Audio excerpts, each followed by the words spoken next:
အားလုံးမင်္ဂလာပါဒီနေ့အမွေကိစ္စဆောင်းရပုံအစီအစဉ်ကို share လုပ်ပေးမှာဖြစ်ပါတယ်ဒီနေရာမှာကျွန်တော်အချက်၃ချက်နဲ့ရှင်းပြပေးသွားမှာဖြစ်ပါတယ်နံပါတ်1အနေနဲ့အမွေရှင်မိပါတွေကွယ်လွန်သွားကြပြီးတဲ့နောက်ပိုင်းမှာအမွေပစ္စည်းလက်ဝယ်ရှိသူထံကအမွေပုံပစ္စည်းတွေကိုညီကိုမောင်နှမတွေအညီအမျှခွဲဝေယူကြဖို့တောင်းဆိုရမှာဖြစ်ပါတယ်အဲ့ဒီအဆင့်မှာမအောင်မြင်ဘူးဆိုရင်နံပါတ်2အနေနဲ့ရက်ကွက်အုပ်ချုပ်ရေးမှူးရုံးကိုခေါ်ယူပြီးတော့အမွေပစ္စည်းတွေကိုအညီအမျှခွဲဝေယူကြဖို့တောင်းဆိုမှာဖြစ်ပါတယ်။ဘာကြောင့်လဲဆိုတော့အုပ်ချုပ်ရေးမှူးရှေ့မှာအန်ကျလာတဲ့စကားလုံးတွေရတယ်တရားရုံးမှာတက်တေကအဖြစ်တင်သွင်းလို့ရပါတယ်။အဲ့ဒီအစင်မှာမအောင်မြင်ဘူးဆိုရင်တော့နံပါတ်3အနေနဲ့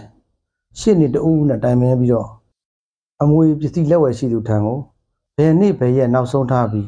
အမွေခွဲဝေပေးပါဆိုပြီးတော့ notice စာပေးပို့ရမှာဖြစ်ပါတယ်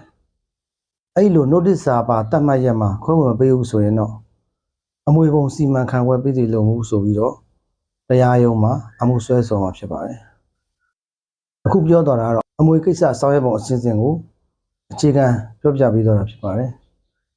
အကျယ်တဝင့်ကြည့်ရှုလေ့လာခြင်းနဲ့ဆိုရင်တော့ကျွန်တော်ရဲ့ဥကျော်တင်တရားလွတ်တော်ရှိနေ Facebook page နဲ့ TikTok အကောင့်တွေမှာတွားရောက်ကြည့်ရှုနိုင်ပါတယ်သိချင်တာရှိရင် comment မှာရေးခဲ့ပါ like and share follow လုပ်သွားဖို့လည်းမမေ့ပါနဲ့ခင်ဗျာ